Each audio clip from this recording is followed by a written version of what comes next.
오늘 창세기 40장, 오늘 저희 40장은 길지 않습니다. 23절, 1절부터 23절까지 있는데, 자, 1절부터 15절까지, 1절부터 15절까지 우리 김선주 집사님이 예쁜 목소리로 자, 봉독해 주시기 바랍니다. 그 후에 애굽 왕의 술 맡은 자와 떡 굽는 자가 그들의 주인 애굽 왕에게 범죄한지라. 바로가 그 두 관원장 곧 술 맡은 관원장과 떡 굽는 관원장에게 노하여 그들을 친위 대장의 집 안에 있는 옥에 가두니 곧 요셉이 갇힌 곳이니라. 친위 대장이 요셉에게 그들을 수종되게 하매 요셉이 그들을 섬겼더라. 그들이 갇힌 지 여러 날이라. 옥에 갇힌 애굽 왕의 술 맡은 자와 떡 굽는 자 두 사람이 하룻밤에 꿈을 꾸니 각기 그 내용이 다르더라. 아침에 요셉이 들어가 보니 그들에게 근심의 빛이 있는지라. 요셉이 그 주인의 집에 자기와 함께 갇힌 바로의 신하들에게 묻되 어찌하여 오늘 당신들의 얼굴에 근심의 빛이 있나이까. 그들이 그에게 이르되 우리가 꿈을 꾸었으나 이를 해석할 자가 없도다. 요셉이 그들에게 이르되 해석은 하나님께 있지 아니하니이까 청하건대 내게 이르소서. 술 맡은 관원장이 그의 꿈을 요셉에게 말하여 이르되 내가 꿈에 보니 내 앞에 포도나무가 있는데 그 나무에 새 가지가 있고 싹이 나서 꽃이 피고 포도송이가 익었고 내 손에 바로의 잔이 있기로 내가 포도를 따서 그 즙을 바로의 잔에 짜서 그 잔을 바로의 손에 들였노라. 요셉이 그에게 이르되 그 해석이 이러하니 세 가지는 사흘이라. 지금부터 사흘 안에 바로가 당신의 머리를 들고 당신의 전직을 회복시키리니 당신이 그전에 술 맡은 자가 되었을 때 하던 것 같이 바로의 잔을 그의 손에 드리게 되리이다. 당신이 잘 되시거든 나를 생각하고 내게 은혜를 베풀어서 내 사정을 바로에게 아뢰어 이 집에서 나를 건져 주소서. 나는 히브리 땅에서 끌려온 자요 여기서도 옥에 갇힐 일을 행하지 아니하였나이다. 아멘. 아멘. 식탁 교주 때마다 잘 빠지시는 분들 계신데 오늘 한 번도 빠지지 마시고 다 참여하세요.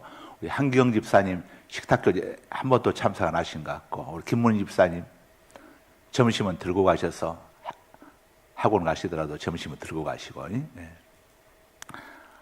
우리 한남희 집사님도 오랜만에 오셨는데 오늘 꼭 식사하셔요. 장병국 장로님이랑 다 함께 가시면 되겠네. 오늘 빠지실, 우리 곽원기 장로님도 오시고, 다 오늘 하여간 한 분도 빠지지 마시고, 전부 가셔서, 물레방아 가셔서 꼭 드시고, 다 가시기 바랍니다. 도망가시는 분들 계시면 안 돼요. 예. 자, 1번 문제 보겠습니다. 1번 문제 화면 띄워주시고, 요셉이 감옥에서 만난 애굽의 두 관원장은, 자, 요셉이 주인집에서 열심히 충성을 했는데 여주인의 음해로 인해 가지고 감옥 속에 들어갔습니다. 하나님 앞에 죄를 짓지 않으려고 했는데 결과는 감옥 속에 들어갔어요. 자, 우리가 언뜻 생각하게 되면은 세상에 요셉처럼 불행하고 저주받은 인간이 있는가? 어머니도 일찍 돌아가시고 형제들에게 인신매매 당하고 또 주인에게 음해당해서 자, 감옥 속에 들어간 요셉. 자, 우리가 볼 때는 굉장히 불행하고 저주받은 인간처럼 보이지만은 자, 그렇지 않죠. 항상 지금 어떤 중요한 게 어떤 어려움을 당할 때에 어떤 이유 때문에 내가 어려움을 당하고 있는가, 이걸 생각해 보는 게 중요하죠. 자, 우선 답부터 보겠습니다. 요셉이 감옥에서 만난 애굽의 두 관원장은, 답 적으세요. 술 맡은 관원장과 떡 굽는 관원장.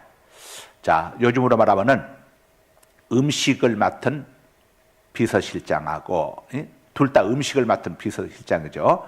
음식에서 술, 주류 쪽을 맡은 비서실장하고, 그 다음에 음식 먹는, 자, 음식 쪽을 맡은 이 비서실장. 두 비서실장이 감옥에 와 있었습니다. 답 적으세요. 술 맡은 관원장과 떡 굽는 관원장. 자, 화면 계속 띄워주고 제가 다음 들어갈 때 그때 바꾸기 바랍니다. 술 맡은 관원장은 왕의 옆에서 직접 술을 따라주며 시중을 드는 신하입니다. 이 술 맡은 관원장은 먼저 자기가 술 맛을 봅니다. 왜냐? 술 속에 독이 있으면 안 되니까. 그래서 먼저 술을 조금 따라가지고 자기가 먼저 딱 맛을 보고 술 맛이 좋은지 또 상하지는 않았는지 독이 들어있지는 않는지 이걸 맡아서 하는 총 비서실장이 바로 술 맡은 관원장이죠. 떡 굽는 관원장은 왕의 음식을 만드는 총 책임자입니다. 그래서 왕의 상에 올릴 음식들을 이 떡 굽는 관원장이 다 하나씩 맛을 봅니다. 만약에 독이 묻어 있으면 안 되잖아요. 큰일 나잖아요. 그래서 조금씩 맛을 보고 나서 이상이 없으면은 이제 보내죠. 근데 아마 뭔가 문제가 조금 있었던 것 같아요. 그래서 두 사람이 이제 감옥 속에 들어오게 되었습니다. 이 음식을 맡았다고 하는 것은 왕의 생명과 직결되는 직책이죠. 그 음식, 술이나 왕이 마시는 술, 왕이 먹는 음식, 여기에 독이 들어있게 되면 왕은 그냥 큰일 나지 않습니까? 그래서 왕의 생명과 직결되는 직책이고, 음모가 빈번하던 이런 왕궁에서 아무에게나 이런 직책을 맡긴 게 아니라 왕이 절대적으로 신뢰하는 그런 신하가 이 직책을 맡을 수 있었습니다. 아무나 이거 맡길 수가 없었죠. 억울하게 누명을 쓰고 옥에 갇힌 요셉과 이 왕의 두 신하와의 만남은 우연이 아니었습니다. 세상에 우연은 없죠. 우리의 우연은, 우리의 만남은 우연이 아니죠. 필연입니다. 하나님의 섭리가 있는 겁니다. 저와 여러분이 만난 것도 다 필연이죠. 우연이 아니에요. 다 하나님의 섭리가 있는 겁니다. 참새 한 마리가 땅에 떨어지는 것도 하나님의 뜻이 있는 것이죠. 하나님의 인도하심이 있는 겁니다.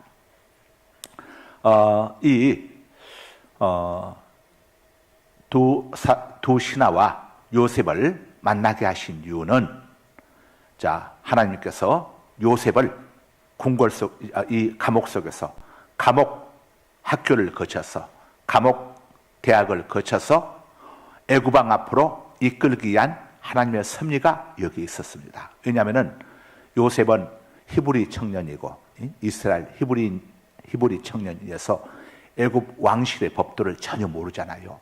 아무것도 모르는 가운데 애굽 왕 앞에 나가게 되면 어떻게 되겠습니까?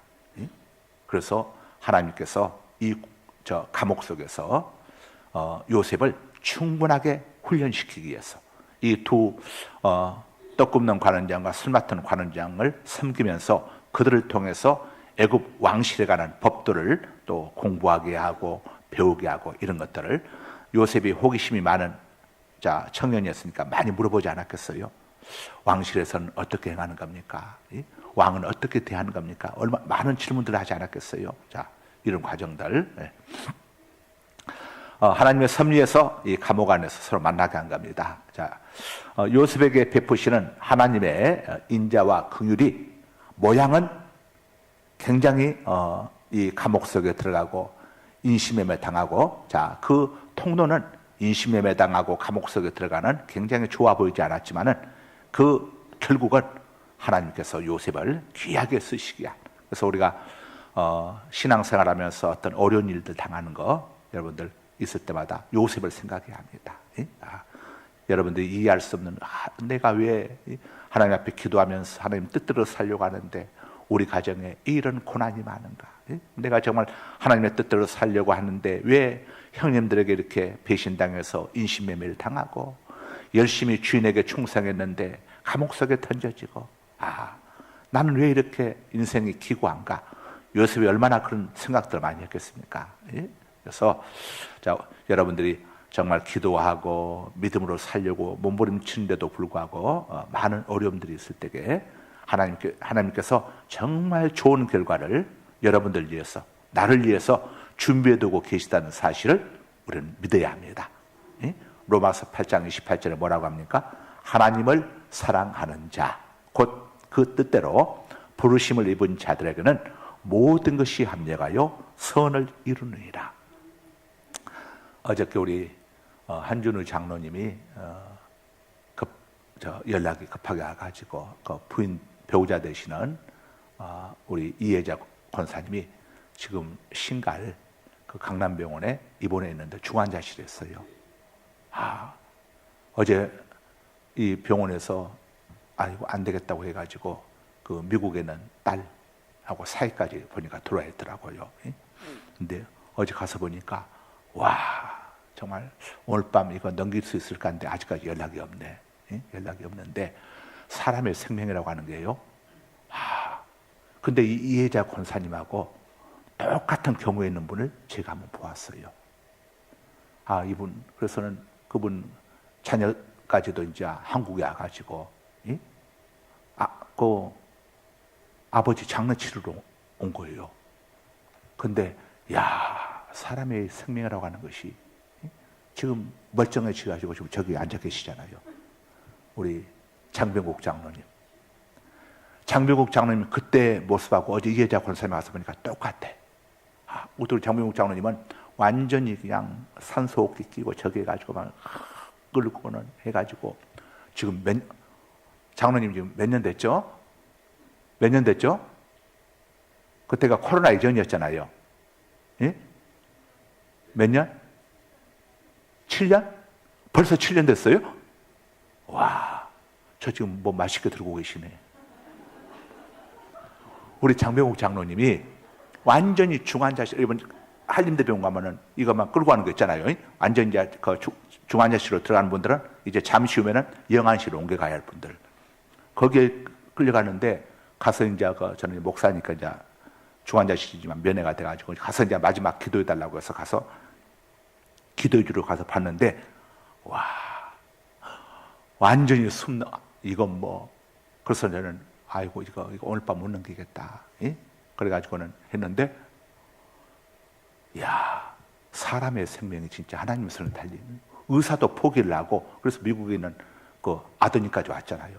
아드님이 얼마나 놀라서 급하게 왔는지 슬리퍼 신고 왔더라고. 슬리퍼 신고 미국서 옷도 제대로 안 입고 보통은 양복을 입고 와야 하는데 완전히 입은 저 식당을 하는데 작업을 그 식당에서 일하다가 놀래가지고 그대로 그냥 비행기 끊어가지고 온 거예요.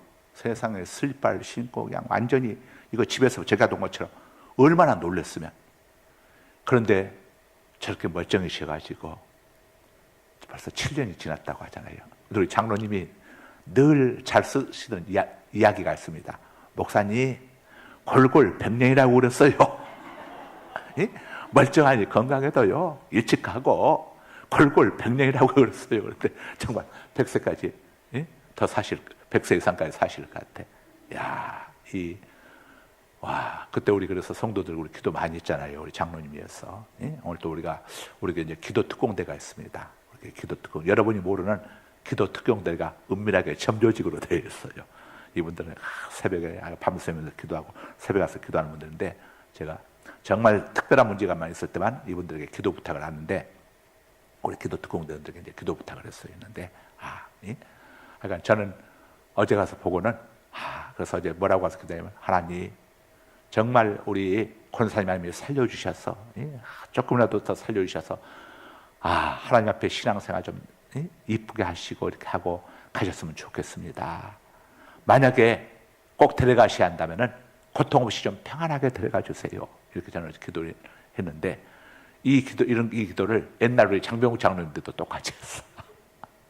그런데 하나님이 우리 김경희 권사님이 얼마나 간절하게 기도했는지.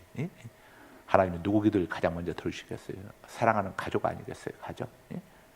그래서 우리 한준우 장로님 요즘 새벽마다 갑자기 상갈동에 지난주부터 새벽 기도 나타나셨어. 저분이 새벽 기도에 나타나실 분이 아닌데 아내가 그렇게 저기 하니까 장사 없어요.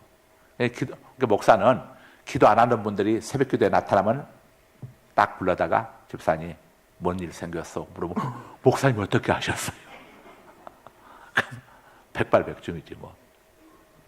하여간 나는 우리 진짜 장병국 장로님 7년 전 그때 천국 가실 줄 알았어 바로. 근데 물론 우리가 천국 가는 거 좋지만 천국은 언제든지 갈 수 있고 천국 가서는 영원히 사는 거니까 이 땅에서 사랑하는 가족들과 함께 여러분들 다 우리 송 목사가 늘 9988-234라고 하는데 우리 김준희 전도사님 소망처럼 120세까지 팔팔하게 사시다가 여러분 다 모세처럼 건강한 가운데 천국 갈 수 있게 다 가시길 바랍니다. 예.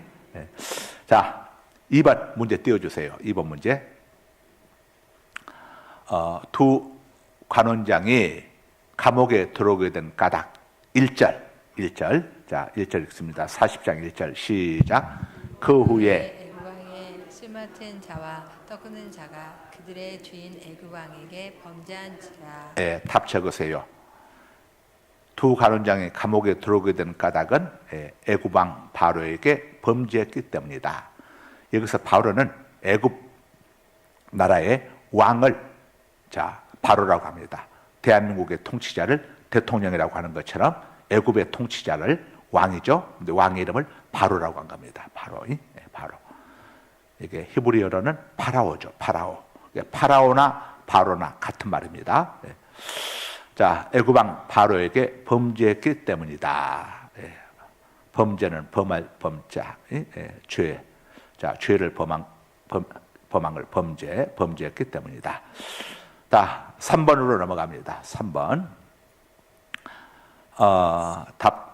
문제 함께 읽습니다. 시작. 요셉에게 두 관원장을 수종 들도록 지시한 사람은 4절 봅니다. 40장 4절 시작. 친위대장이 요셉에게 그들을 수종들게 하매 요셉이 그들을 섬겼더라. 그들이 갇힌 지 열흘 아니라. 자, 답 적으세요. 누굽니까? 친위대장 보디발. 바로 누굽니까? 자기 주인이죠. 아니, 자기 종이 자기 아내를 이렇게 성폭행하려고 하다가 지금 감옥 속에 들어와 있는데 친위대장이 그 요셉에게 그 요셉을 아주 범죄자들이 가는 감옥이 아니라 왕의 신하들이 잘못했을 때 갇히는 왕궁 안에 있는 최고로 좋은 감옥 속에 들여보내고 더구나 두 관원장을 수종되도록 했다고 하는 것은 이 친위대장 보디발은 요셉에 대한 자기 아내의 음해를 믿었다는 겁니까? 안 믿었다는 겁니까? 안 믿었다는 거죠. 요셉의 억울함을 알았다는 거죠. 요셉의 억울함을 알았습니다. 그러나 요셉을 억울함을 알았지만은 감옥에서 내보내지는 않았어요. 내보내게 되면은 공개적으로 자기 아내가 잘못했다는 것을 인정하는 게 되잖아요. 그렇게 할 수가 없죠. 그런데 이렇게 하지 않은 것이 요셉에게는 복입니까? 해입니까? 복이죠. 그러니까 우리가 살아가다가 때로는 이해할 수 없는 결과가 주어질 수 있습니다. 내가 아무 잘못한 것도 없는데 그럴 때에 어떤 일이 주어졌을 때에 어떻게 합니까? 주어진 상황에 순종하는 겁니다. 지난 충계 특세 때 믿음은 뭐라고 했죠? 주어진 상황에 대한 순종이다. 내 우스갯소리 하나 하자면은 이번 우리 지금 6월 말까지만 우리가 저기를 합니다. 배너전도를 합니다. 7월 8월은 더우니까 쉬고. 근데 그 6월 말 원래 6월 말 마지막 주 토요일 배너전도가 어디냐? 오여전도에. 그리고 6월 말 마지막 맞죠? 유사랑 원사님. 그다음에 7월 첫 주가 육려전도입니다. 그러니까 육려전도는 9월로 이제 자동적으로 9월에 가서 하게 되면 되는데 우리 육려전도 회원들이 우리가 6월 마지막 6월 마지막 주에 노방전도를 하다고 그렇게 또 다들 시간을 잡았다네. 그래서 오여전도회가 덕분에 가을로 넘어가게 되었어. 이 아는데 내가 그걸 보면서 가만히 있었으면 됐을 텐데 또 바꿔달라고 해가지고 자, 쭉 이렇게 경험을 해보면요, 여러분 꼭 기억하세요. 믿음은 주어진 상황에 대한 순종입니다. 그 안희숙 씨의 죽으면 죽으리라 책에 보면은 어떤 내용이 나냐면은 안희숙 씨가 배를 타려고 한국으로는 배를 타려고 일본 갔다가 한국으로는 배를 타려고 기다리고 있는데 어떤 남자가 막 달려오더니 안희숙 씨가 이 타려고 갖고 있는 이 승선권 배를 타는 차는 차표지만 배는 승선권이잖아요. 예, 비행기는 항공권이고 이걸 날치기를 해가지고 가더니 막 배가 떠나는 순간에 그걸 타고 가버렸어요. 그 양인숙 씨는 졸지에 이걸 빼앗겨가지고 다시 이제 승선권을 가서 이제 구입을 해야 하잖아요. 하다 보니까 시간이 1시간 정도, 1시간인가 2시간 정도 늦어졌어요. 그런데 아마 그 책 보신 분들 기억날 겁니다. 딱 한국에 도착해서 보니까 먼저 온 배가 없는 거예요. 그래서 아니 어떻게 됐냐고 물어보니까 이 먼저 온 배가 그 당시 이제 전쟁 때 아닙니까? 저기를 당해가지고 그 비행기 공격을 받아가지고는 침몰해버린 거예요. 그걸 안혜숙 씨가 그걸 보면서 야 하나님께서 이렇게 섭리하시면서까지 나를 구해주셨다. 이건 이제 간증을 했잖아요. 여러분 책 보신 분들 기억나시겠지만 여러분 믿음은요 진짜입니다. 주어진 상황에 대한 순종. 이거 굉장히 중요합니다. 여러분들 뭐가 막 해서 막 누가 내 걸 빼앗아가니 어쨌다고 해서 절대 저기 할 필요 없어요. 믿음은 주어진 상황에 대한 순종이니까 설사 내가 지금 내가 할 것을 누가 그냥 날치게 해버리든가 뭐 하든가 절대 하나님을 믿는 우리는 그런 것 때문에 저기 할 필요 없습니다. 하나님이 뭔가를 막아주시기 위해서. 그래서 여러분이 예배 마치고 갔는데 여러분 차 앞에 다른 사람 차가 딱 버티고 있거든. 놈이 내 차 앞에 가로막거든요. 신경 들이지 말고 좀 기다리시면 돼. 지금 출발하면은 뭔가 문제가 있으니까 하나님이 막아주시는 거예요. 쭉. 자, 이거 실제적인 일들이 그렇게 여러분 일들이 일어난 경우도 있습니다. 그러니까 여러분들 절대 믿음은 주어진 상황에 대한 순종이다. 꼭 기억해 왔어. 제가 우리 송 목사 만난 이야기 가끔 하잖아요. 원래 저는 11시, 오후 5시 차를 타고 이제 예배 마치고 오기로 되어 있었는데 예배 때문에 연장을 해가지고 5시 차 표가 매진됐다고 그래가지고 없다고 그래가지고 이 아가씨가 5시 차를 분명히 태워주겠다고 했더니 고속버스 담당 아가씨가 5시 30분 차를 타라고 그랬는데 그때 한밤중에 오면 얼마나 힘듭니까? 그런데 기다렸다가 제가 나중에 5시 반 차를 탔는데 거기서 표도 안 줘가지고 이리저리 쫓겨다니다가 앉았는데 우리 송 목사 옆에 앉게 됐다고 하잖아요. 거기서 우리 송 목사를 만나게 됐다고 우리가 이야기했잖아요. 믿음은 주어진 상황에 대한 순종입니다. 하나님 말씀에 대한 순종과 함께 주어진 상황에 대한 순종. 이거 두 가지.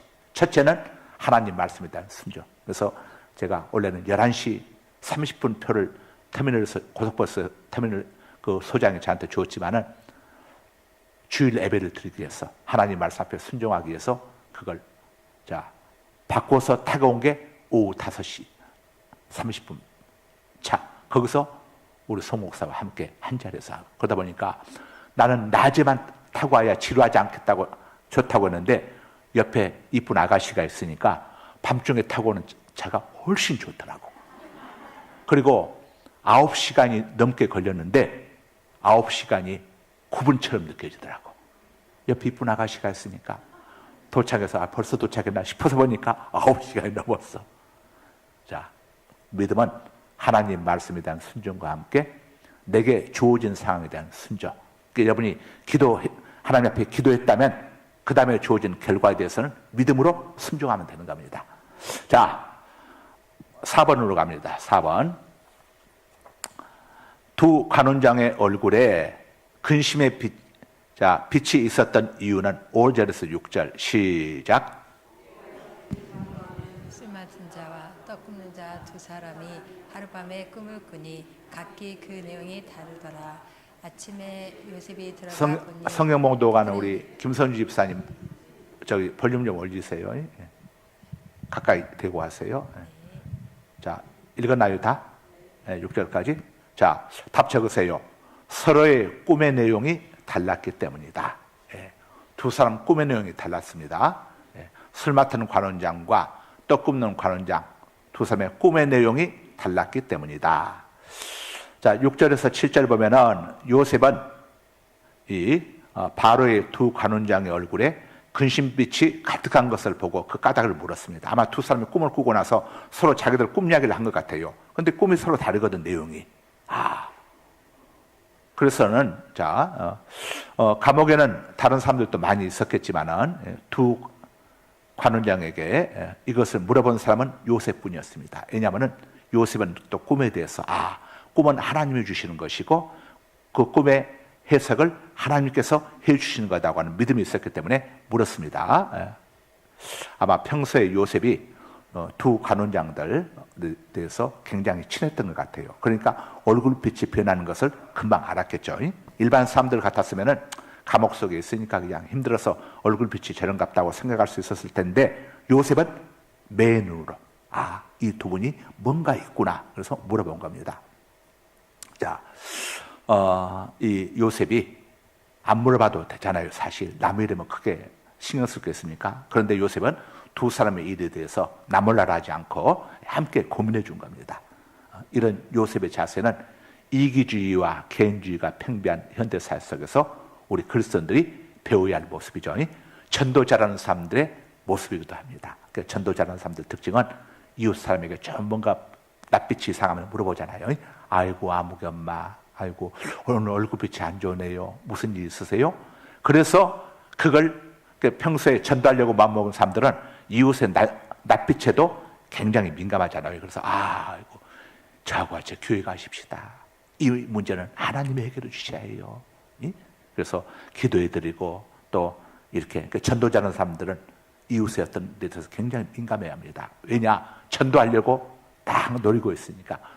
어떤 사람이든지 간에 여러분 지금 전 윤 대통령 배우자 되시는 그 김건희 여사께서 지금 병원에 삼성병원인가요? 아산병원인가 입원해 있는데 정신병원에 입원했지 않습니까? 병명이 우울증입니다. 우울증.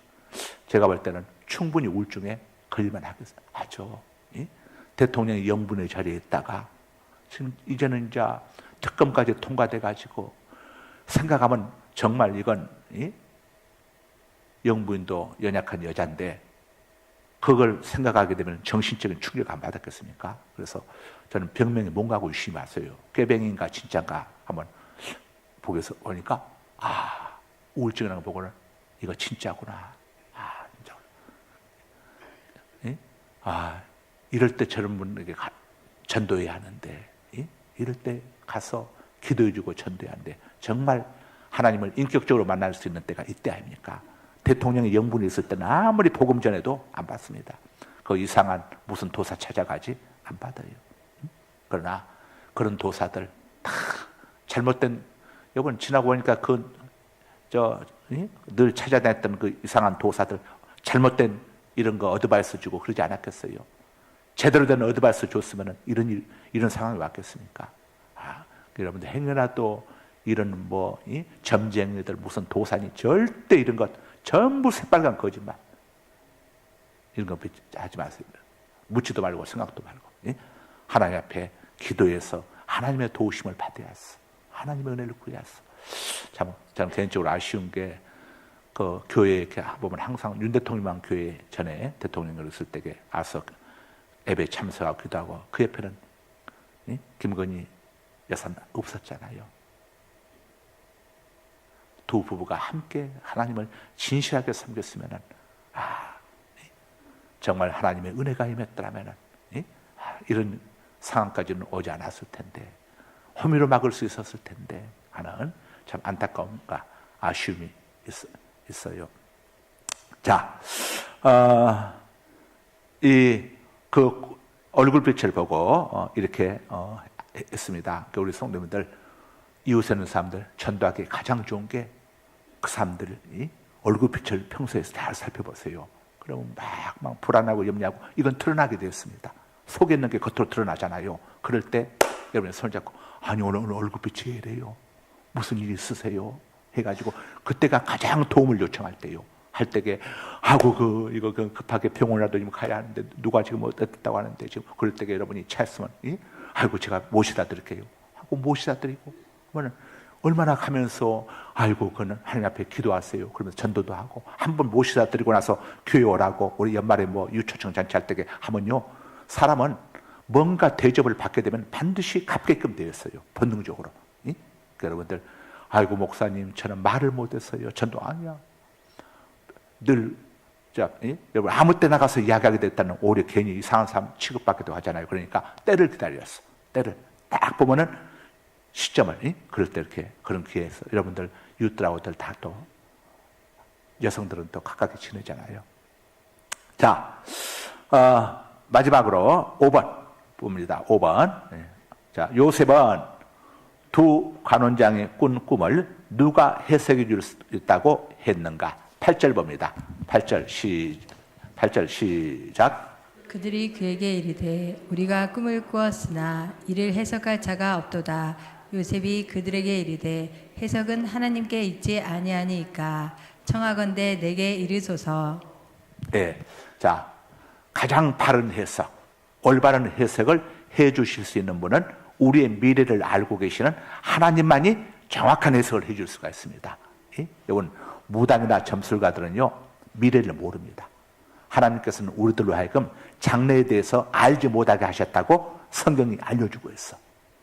야, 여러분, 무당 점쟁이들이 미래를 알겠습니까? 미래를 알게 되면 벌써 막 그 난리 피우고 했을 때에 그 도사가부터 아이고 이거 계엄 선포하게 되면은 뭔 일을 하게 되면 앞으로 이런 일이 있을 테니까 절대 하지 말라고 미리 알려줬을 거 아닙니까? 자, 미래는 하나님밖에 모릅니다. 정말 윤 대통령이 작년 같은 경우에 그 계엄을 선포하기 전에 하나님 앞에 나가셔서 간절히 기도하고 하나님 나라가 이렇게 하고 정말 대통령을 하려고 하는데 야당에서 이렇게 엄청나게 탄핵을 하고 예산을 깎아버리고 정말 하나님 어떻게 해야 합니까? 하고 그냥 하나님 앞에 간절히 기도했다면 하나님께서 조금만 참아라. 조금만 참아라. 내가 죽었냐? 조금만 참아라. 그래서 조금만 참으셨다면 역사는 또 달라지지 않았겠어요. 여러분, 우리 성도들에게 있어서는요 인내가 중요합니다. 인내. 억울한 일 당하고 속상한 일 있어도요 하나님께 맡기고 내가 하려고 하면 안 돼. 아무리 내가 권력을 쥐고 있고 물질을 많이 갖고 있어도 내가 하려고 하면 안 돼. 이게 오만이고 이게 자만이고 이게 무서운 거 이게. 인내할 수 하나님께 정말 하나님을 신뢰하는 사람은 하나님께 맡겨야 합니다. 내가 목회하면서 경험을 해보니까 정말 속상한 일을 어떤 이거 할 때요 이건 뭐 다 이야기할 수 없잖아요. 그냥 하나님 앞에 맡기니까 가면서 하나님이 다 교통정리해 주시더라고. 쫙쫙쫙 교통정리해 주시고 쭉쭉. 자, 누가 저한테 물어보면은 이 목회하면서 살면서 가장 좋은 처세법을 하나 알려주세요 한다면 저는 그걸 이야기해 주고 싶어. 하나님을 신뢰하고 인내하면 됩니다. 그냥 인내하는 게 아니라 모든 것을 합력하여 선을 이루실 하나님을 기대하면서 믿음으로 인내하면 하나님이 다 해결해 주십니다. 하나님이 해결해 주시면요 후유증이 없습니다. 하나님께서 해결해 주시면요 절대 문제가 생기지 않아요. 아무 문제가 없어요.